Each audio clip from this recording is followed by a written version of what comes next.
So, g'day guys, it's Matty again from Carpentry, Australia. I'm here with the fantastic Joel from Heidi Build, new member for CA and obviously just popping off at the moment. I'm really impressed because we've obviously been in the social media game for probably 13, 14 years. And I think the biggest thing about you, and what I actually found you myself as well, which I was pretty excited about, is just the authenticity and the fact that you are 100% yourself. A lot of people on Instagram, they're always trying to either sell you something or they're trying to lead you down a certain path. Yeah. And I think that's just the polar opposite of what you're putting out there. Like, you're just happy to be yourself and to say things that are difficult, even if it is difficult.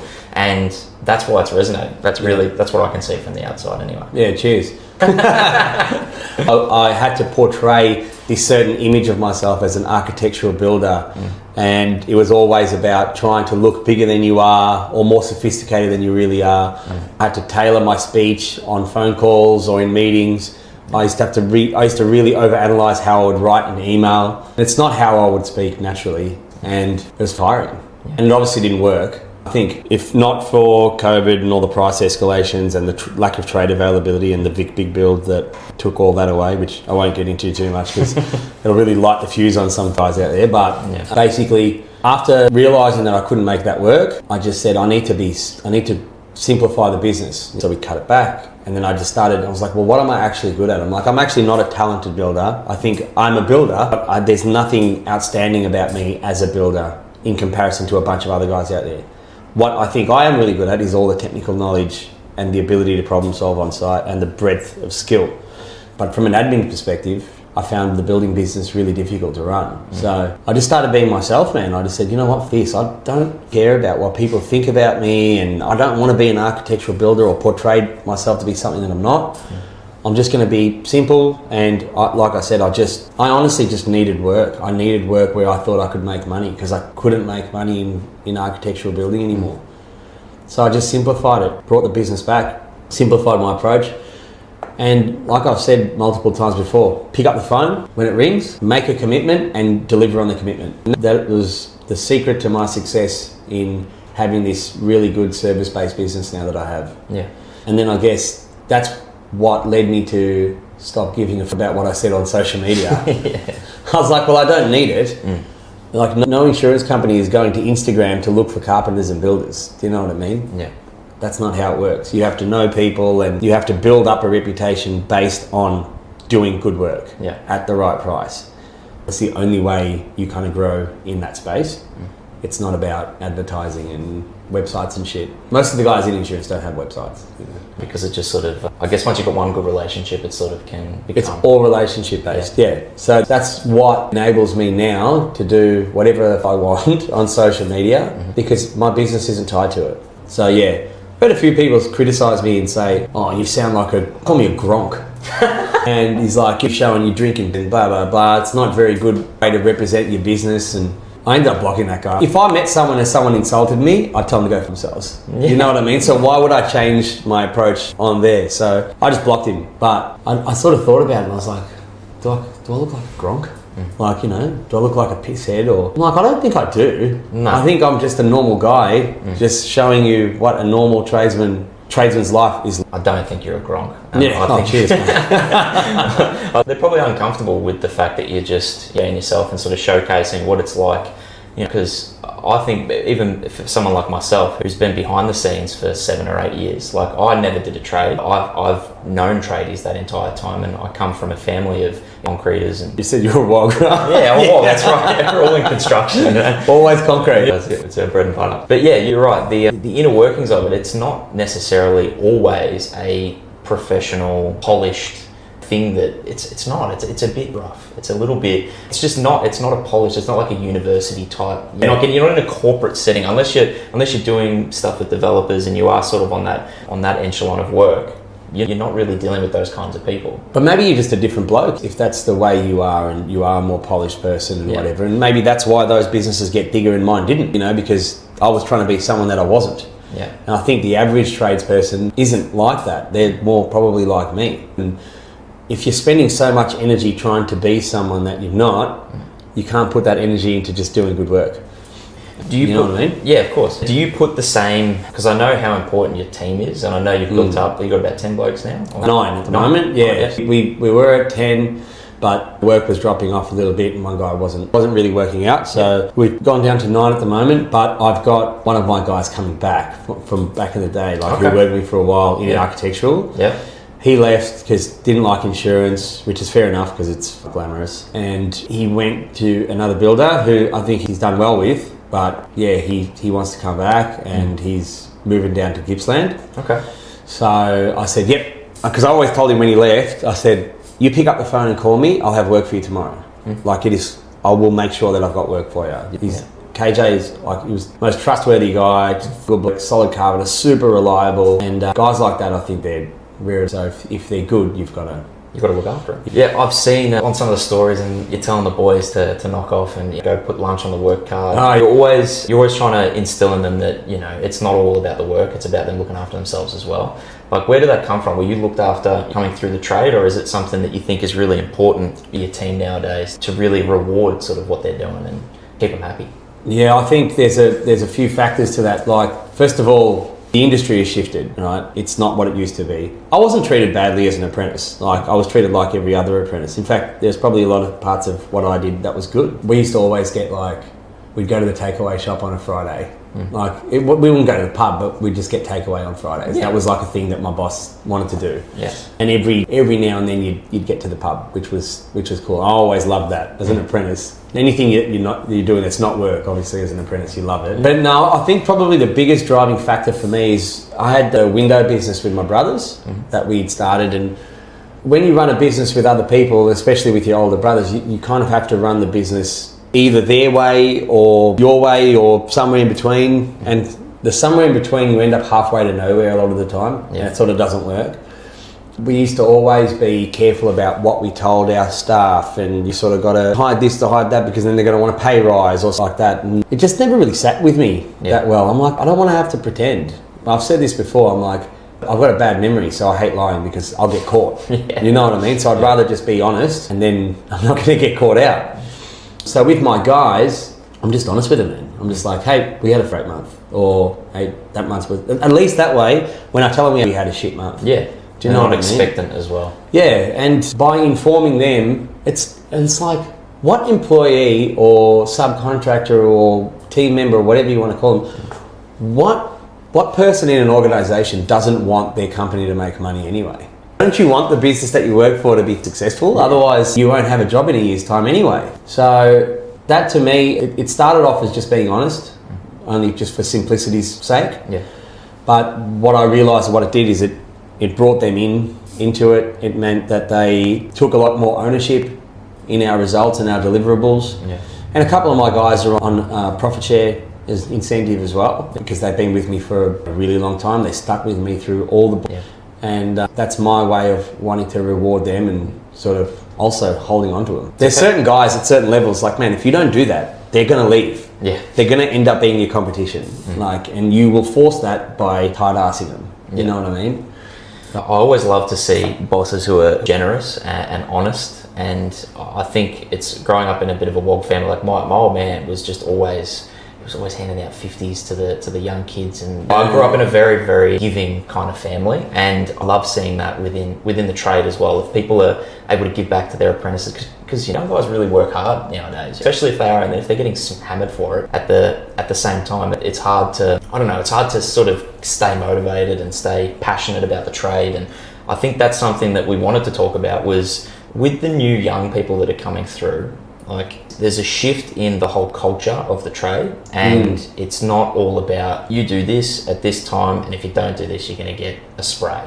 Yeah. You know, I think there's always a need for, you know, if there needs to be a wheel alignment, then you have to do that. Yeah. But I think that there's a way to actually get a more successful result. And I just want to know from your point of view, like, how do you see things shifting, and what sort of things do people need to know to make it better? The industry has shifted, right? Young kids will not be spoken to the way we were spoken to. They just won't take it.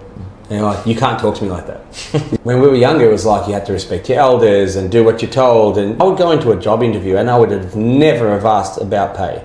Yeah. That was just the known thing. Whereas now, you kind of have to tell them at the start, right? Because otherwise they're not even really interested. And I think that's just because they've got more options out there, right? For us, it was like, you either go to uni or you get a trade or you're going to work in a factory. Yeah. That was it. There was 3 options. There was 3 options, and I was like, factory work. And then so my dad was the one that told me, he's like, you should go to uni.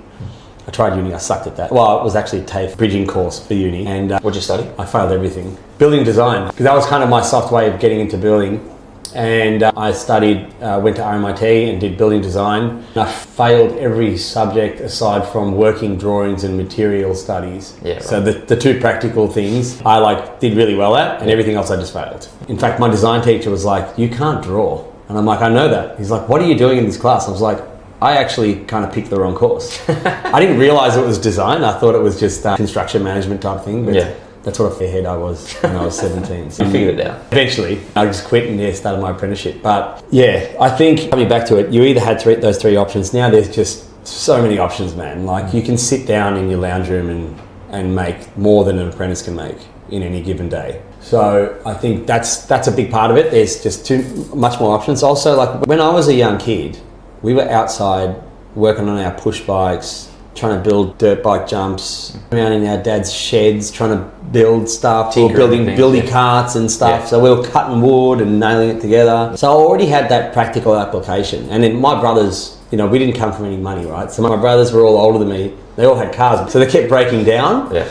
So they were always working on their cars. So at one stage I thought I wanted to be a mechanic. But why didn't you go down that road? No money in it. Yeah, okay. Yeah. And I used to hate being under the cars, and I actually, because they were all covered in grease. Yeah, and they were like all boxes. Like I never wanted to work on a shit box. Like if I was a mechanic for like Team 18 working on a supercar, that's maybe something I'd be interested in doing. Yeah. But working on a Datsun 180B or an Escort, I was like not interested in that. But yeah, so we had that exposure to tools and that sort of thing from early onset. And nowadays, a lot of kids are actually just on their computers, on their phones, or doing stuff on social media, online. There's a lot less life that happens out there and more that happens kind of here. Yeah, right? So true. So they don't have that same kind of grassroots exposure to it. But yeah, I just think that we need to change our approach to get people into the trade, because there's a lot of satisfaction that comes from being a tradesman, especially in Australia. I mean, we're not talking about, Europe or Asia. It's a whole different thing. Yeah. If you're a carpenter in Bali, I would be struggling to survive, right? But in Australia, because we're a building economy as well, man, there's so much work here and the money is so good. It's not going to stop. Nah. And what happened for me as a young kid, I saw kind of all these Sri Lankans and South Asian people going to uni and doing all, getting a degree and then kind of earning 40 odd grand a year out of uni. And I don't know, their life didn't really appeal to me. And I saw these young tradies driving fucking hotted up cars and jet skis and motorbikes and going camping. And I was always like an outdoorsy kid as well. Yeah. So I was like, I want to live like that. I don't want to go into an air-conditioned office, sit there all day, jump in an air-conditioned car, come home to my air-conditioned house and watch TV again, stare at a screen again. Yeah. So for me, I'd rather be out in the rain. I got more aches and pains when I was more in the office than when I'm on site. Yeah. So I think that it's a bit of a roundabout answer, but I think we need to start showing these young kids the lifestyle that you can have by doing a trade and by working hard. And also, I think there's a lot of other benefits for it. Like I said, you can, if you're on the tools full time, you can sort of eat what you want. Yeah. You know what I mean? I think my first year I lost 26 kilos because I was fairly overweight in high school. And I lost 26 kilos in my first year of my apprenticeship. Yeah. But I ate like an animal. I ate all the time. And tradie diet. Mate, it started with like a Big M and a pint. 7-Eleven used to do pineapple donuts, and I used to love them. So I used to always get a pineapple donut and a Big M in the morning. Yeah. And mate, I swear to God, 26 kilos in 1 year, eating Big M's, pineapple donuts, meat pies, You rarely meet an unfit chippy, to be completely honest. But yeah, as you get a bit older, your metabolism slows down no matter what you do. So even if you are on the tools, you've got to start being a bit more health conscious, and that's a whole nother topic. But would you try and look after yourself as well? I do these days. Yeah. I've just realised that I didn't enough as a younger carpenter and tradesman and stuff, and paid the price on a few things. So starting to try to. What's some advice coming from someone who's paid the price a little bit and struggled a bit with your body? What for the young guys? What would you say? What should they focus on? Oh man, if someone's like struggling with their weight and their body image, the only thing I could tell them is that I do still. I just said to Claudia when we come in here, I'm like, oh, do I look fat in this? I should maybe wear the thing, because I'm so self-conscious, mate, about myself. Like that's one thing that no one really knows probably on social media, the way I look. From a physical, I'm not saying I hate my face or something like that. No, the face is good. Your face is alright, it's okay, not oil painting, but it'll do.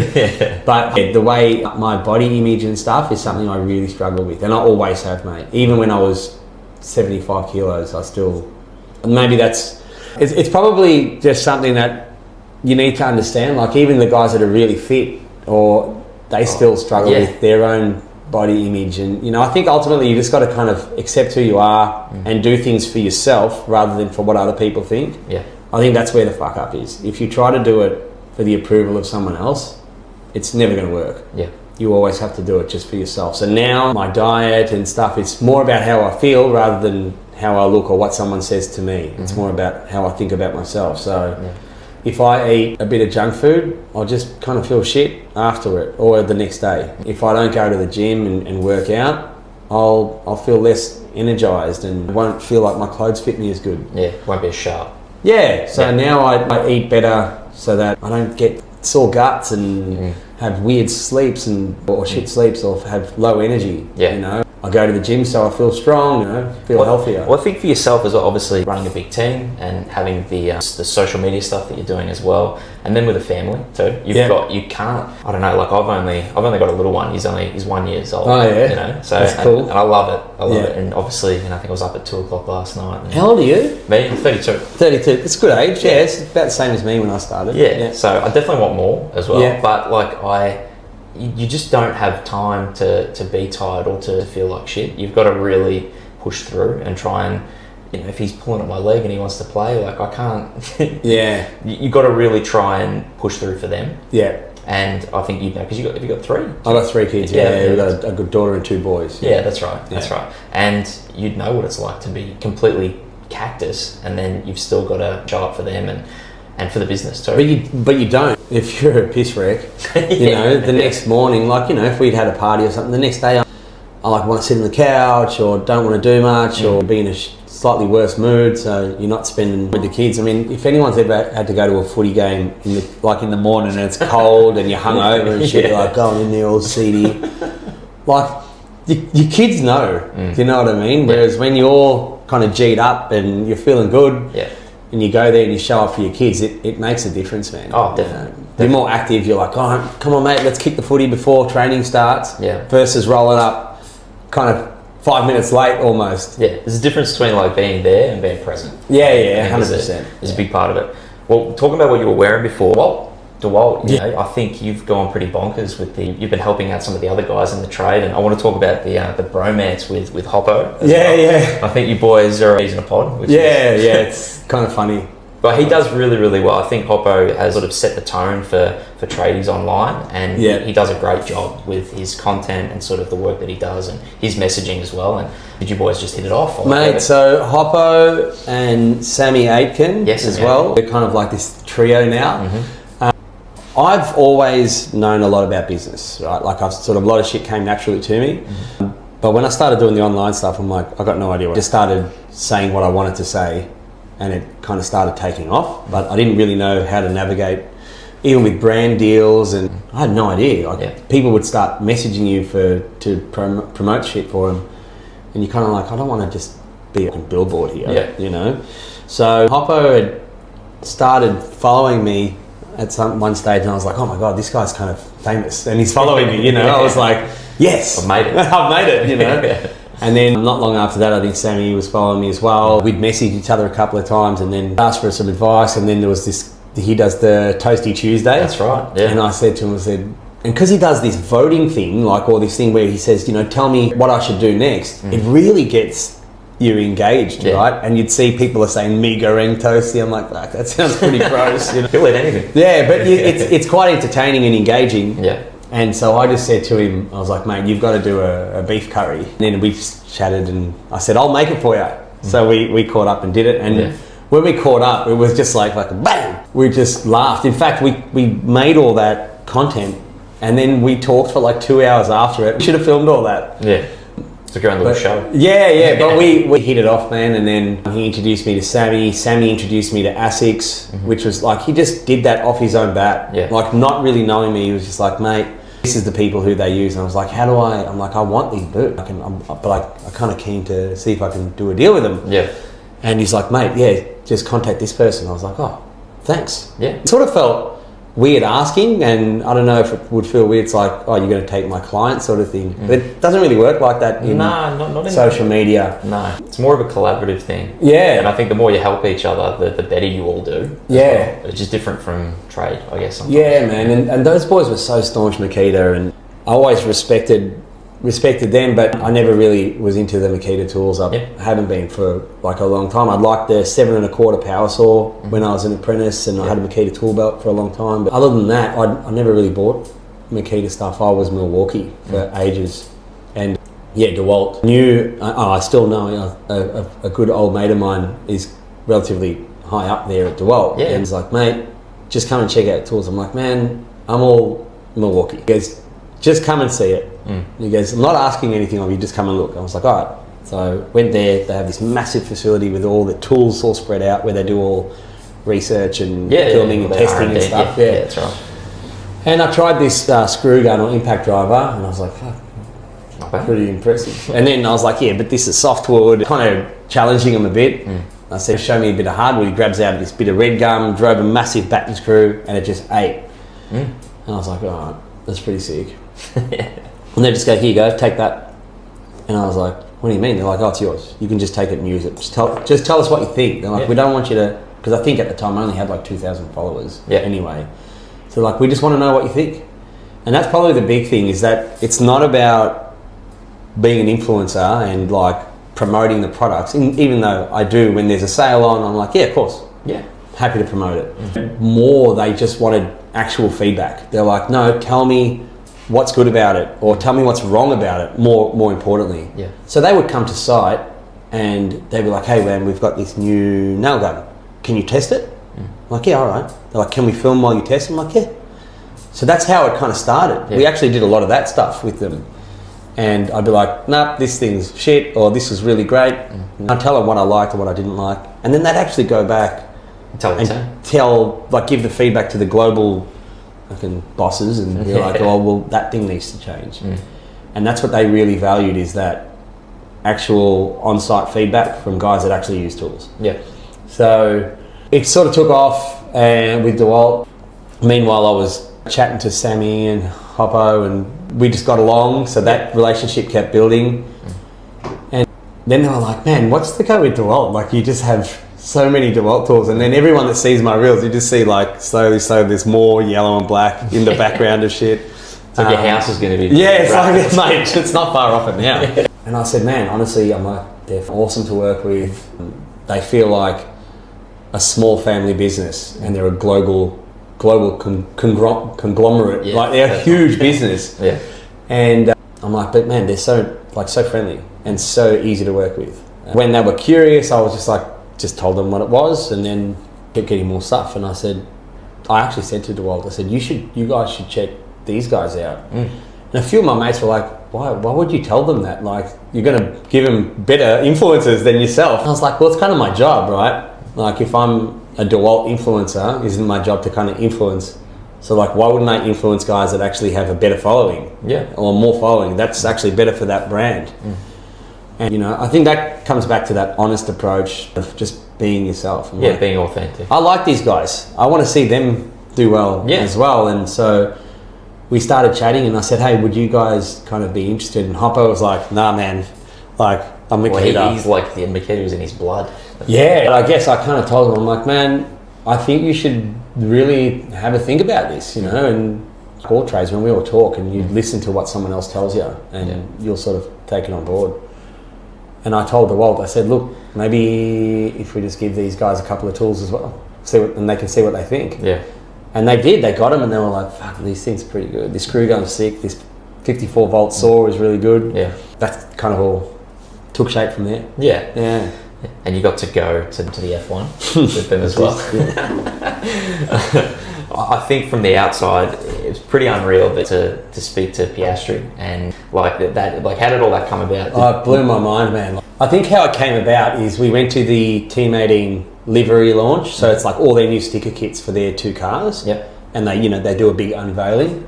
And Anton De Pasquale was there, Dave Reynolds was there, Craig Lowndes was there, and the other co-drivers and stuff were there.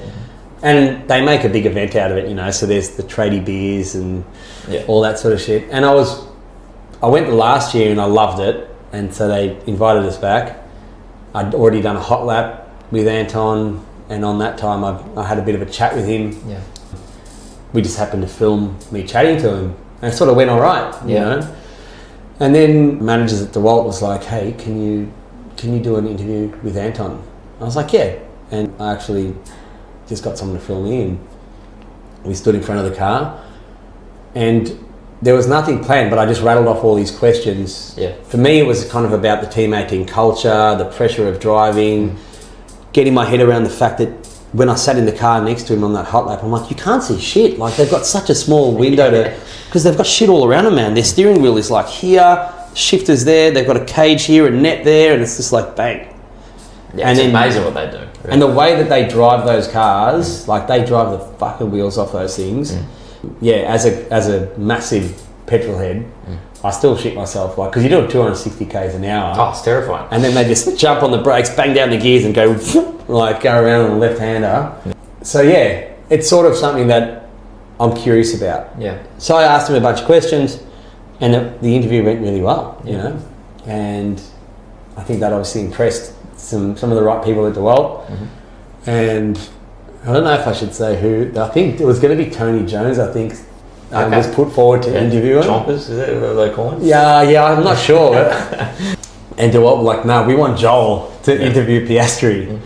Which I was like, are you serious? And they're like, yeah, we think it'd be great. You know, you're a tradesman. You know, we sell it to tradies. Yeah. So I was like, okay. Makes sense. Makes sense. So, and given that my daughter's just started karting, I was, again, genuinely curious. I was like, man, I've got one opportunity to meet this guy. And I knew, they told me, like, you're going to have about 3 to 4 minutes with him. That's it. Yeah. Like, and you're doing it whilst, and you've got to, the interview is only whilst he walks. Yeah. Like, you know, it's not like you get to sit down with him and have a chat. Yeah. It's like, no, so he's going to walk from this point to this point. You can talk to him in between. So, yeah, I just asked the questions, I guess, that I was more interested in. Yeah. You know? Under pressure. Yeah. I saw you were nervous beforehand. I was, man. I was shitting yourself. Like, I mean, you know, but what actually Hoppo told me, he goes, man, just remember, he's a 24-year-old dude. He's a normal guy. Yeah. And to be fair to Piastri, he is such a normal guy. Yeah. It was, as soon as I met him, his sort of energy and so relaxed about things. Calm about it. Yeah, it sort of calmed me down. Yeah. And he walked really slow too, which was nice. Yeah. You know, so yeah. No, but I just think that it's so cool because obviously you've always been a rev head and you're such a fan of the sport and F1 and obviously you wanted to potentially take your business in different directions as well. Obviously you do so well in construction with what you're doing. Do you want to talk about any of the other ventures that you're sort of planning for HeidiBuild in the future? Oh, I've always got other ventures on, man. If there's one thing I can tell you, I've always got like 4 or 5 things on the go. Like, you know, farm block out in Curran that we're going to be building a house on. Okay. Supposed to build that a few years ago, but obviously tipped all of our money into HeidiBuild, so could no longer afford to build that. So that just sat there. But yeah, so I've got that to build. As far as HeidiBuild itself is concerned, man, I don't have any big audacious plans. Like I've said in a couple of instances, I no longer have plans to we're gonna hit 4 million in revenue, or we're gonna do this much in bottom line margin, and we're going to do this, and we're going to grow to this many people. We're going to have 50 guys. Like, and that's always this commonly accepted thing. It's like, oh, that's what we're going to do. We're going to set these goals. Like, my goal is to pick up the phone, to answer, to get to jobs. Like, my goal is to be as good as I can be in HeidiBuild. And one of my goals was to try and kind of reduce some stress on me. Yeah. Because, when I went in for the surgery, I realised I was like you had a shoulder recode. I had shoulder, right shoulder, just a supraspinatus tendon torn, so it needed to be stitched back and pinned back down. So, but the business, there's no real big plans. It's just more to keep doing a good job, and by doing that, it's kind of been growing anyway. Yeah, you know what I mean. But it's been controlled. I think if you grow too quick, it fucks cash flow. Yeah, that's true. You know, so it's. I've just learned to be patient over the years with that. But yeah, we've got Carpentry is probably the big thing we're doing. I'm obviously redoing my shed. I want my ultimate workshop. Yeah, quite the man cave. Yeah, it's already pretty good, but I've got some big things planned for that. I've got to reno my house. Hopefully the next bathroom doesn't take me 9 months to do. I'm actually going to do it. I'm going to try and do it in 28 days. Okay. I'm going to do a 28-day bathroom reno challenge. Yeah. Okay. So we'll see how that goes. Like a block or something, you know? Yeah. Well, I want to see if I can actually fucking do it. Yeah. Because I did fit outs. I did a fit out in 6 weeks, a restaurant fit out. Yeah, shit. You know, start to finish. Doing your own jobs can be a bit harder to justify the time and effort. Yeah, we got that, and then I guess other plans, or like from a social media perspective. Motorsport. It's like the one thing I'm super passionate about. Yeah. I love cars, dude. Anything that makes noise and that smells of two-stroke or fuel or burning rubber, I'm all about it. You know, whether it's drag racing or I'm probably more into the actual circuit racing stuff than drags. I mean, my HK is just a street car, but it makes decent power, so it's fun to take down a Heathcote. But yeah, I've always been into motorsport, you know, and V8s were so big, man. Like I was born in '85, so it's massive. Man. Yeah, V8s were huge in the '90s, you know, meeting like guys like Peter Brock, Craig Lowndes, Mark Scaife. Met Craig Lowndes actually as well and interviewed him, which is cool. That's cool. Yeah. So I would like, you know, I kind of see. I think a lot of tradesmen are into the motorbikes or V8s or fishing, outdoors. It's kind of everything I'm into. You know, I'm not into, honestly, that makes me kind of weird as a tradesman is footy. Yep. And it's probably because I go for the Bombers. Yeah, me too. It's just been the worst, man. Like, I used to be so into the footy when I was younger. Like we used to watch it religiously, but it's so fucking disheartening to watch your team just get pumped week in, week out, or be so inconsistent with results. Yeah, it's heartbreaking. Because you'll get a few wins and then you're like, all right, I'm going to sit down and watch the game. And then you just get slaughtered and you're like, oh, fuck this. Whereas, I don't know, motorsport, it's never been, for me, as a spectator, it's never like, oh, I really need Hamilton to win, or like, I mean, pretty disappointed to see what happened to Piastri this weekend. That was, I feel fucking bad for the bloke. You know, accident or something? I can't remember what. Yeah, on the, what do they call it? The reconnaissance lap or something. It's basically like their out lap for their set up on the grid. Sorry, man. Yeah. It seems to ring always when I'm, filming something. One time I don't answer my phone.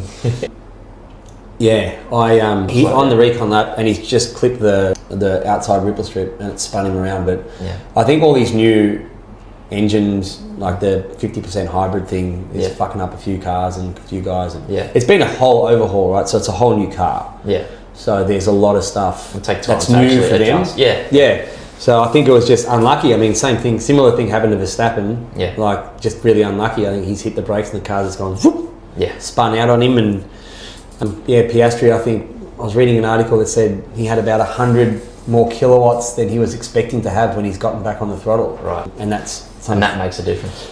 Oh man. Yeah.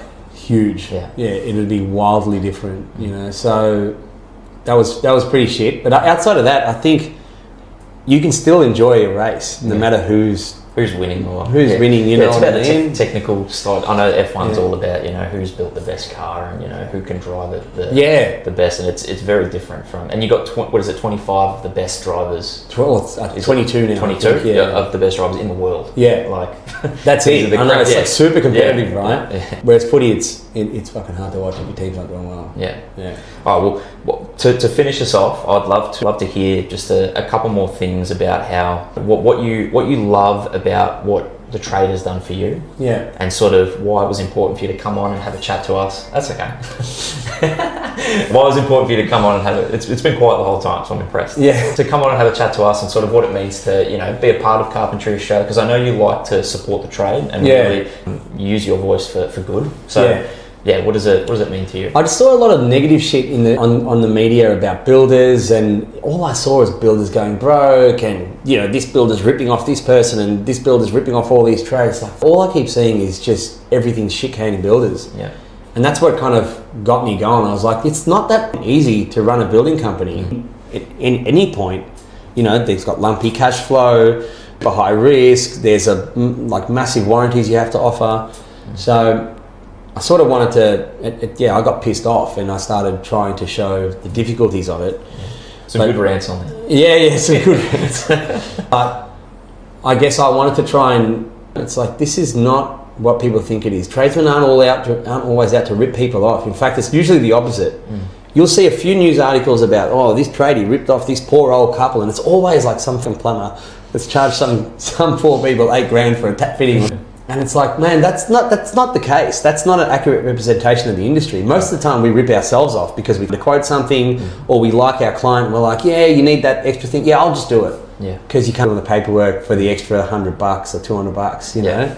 So I was like, nah, I need to start showing more about what it's actually like for us tradesmen, you know? And I guess by doing that, it obviously resonated with a lot of guys, and I realized, like, this is good. You know, if we can actually start showing people what it's like, and I just show what my life is, kind of, you know, so it's the life of a tradesman and the life you can have if, you know, you take a few punts, you I guess make some move, to show that, hey, it's not all roses, you know, you can have a couple of years and I can damn near sink you. You can still come back. You can turn it around. I keep trying to tell people, like, you know, the best thing about having your carpentry ticket, so to speak, even though it's not licensed, which it should be.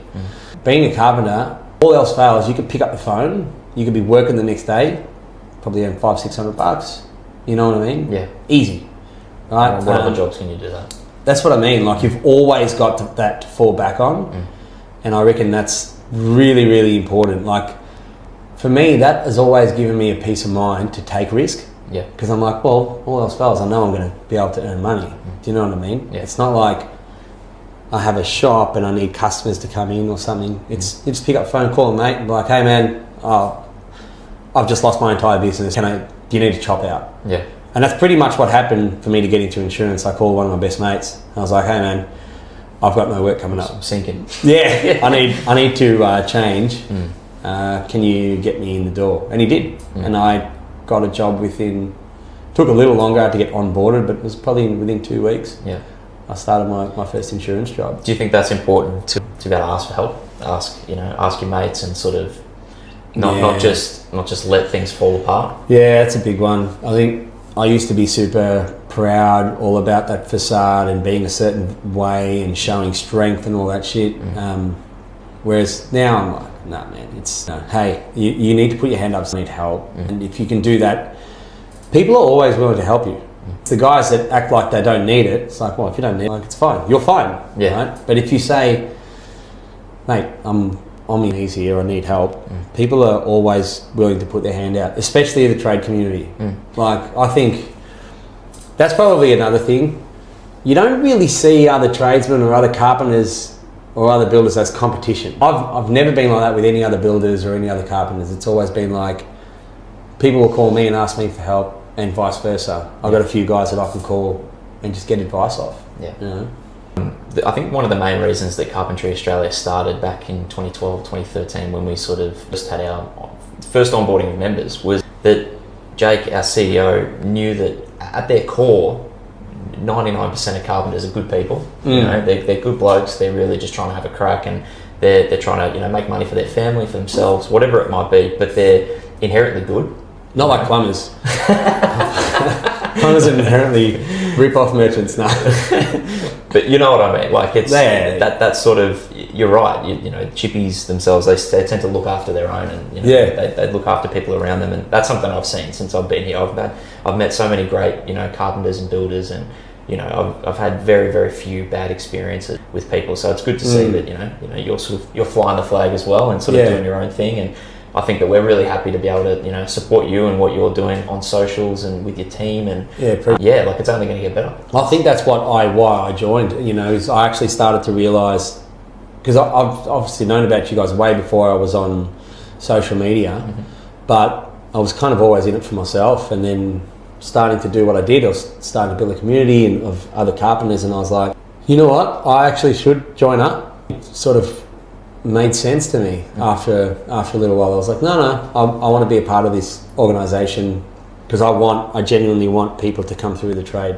Like I don't want to see our trade change too much. You know, I think it can evolve, but I don't want to see it disappear and it will. Like if we don't get more guys, more carpenters, all they'll do is they'll just kind of start designing houses to have less carpentry. Yeah. And more like Meccano sets and prefab and, you know, 3D builds. Yeah, 3D builds or whatever it is. Like, you know, as you got less brickies, they just started designing less bricks into houses. Yeah. You know.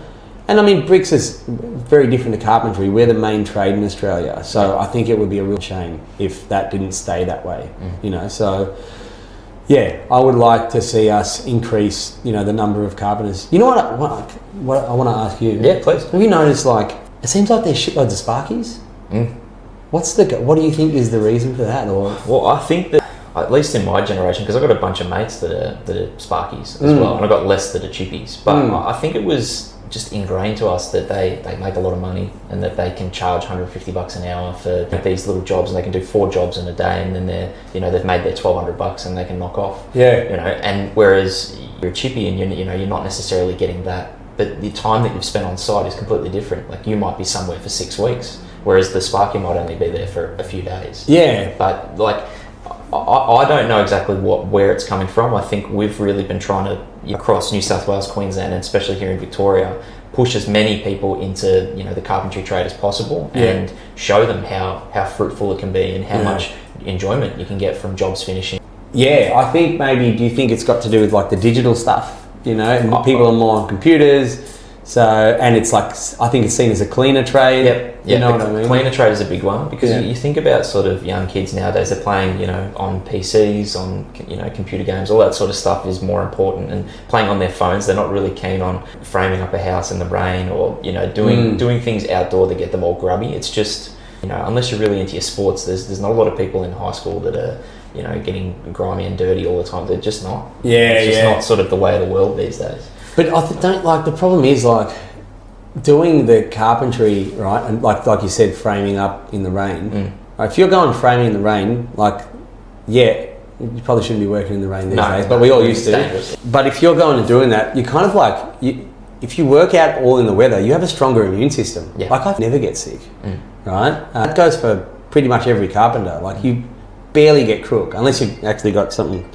wrong with you. Sorry. Then unless you got something wrong with you, then you know you won't really get sick because you got this really strong immune system, right? Yeah. And also, man, every day at the end of the day, you sleep so well. Yeah. Like because you're cooked. like we talked about earlier. Yeah. So you're tired, but you're fitter, right? So you'll have better sleeps. You sort of you can eat what you want. I think there's a lot of benefits to being a chippy. Yeah. And it's not as dirty as I think what people maybe think. It's not really like. And if you are someone that's more of a, like, you know, that doesn't want to get their hands dirty, man, just do fixes. Yeah, that's right. That's right. They're very clean.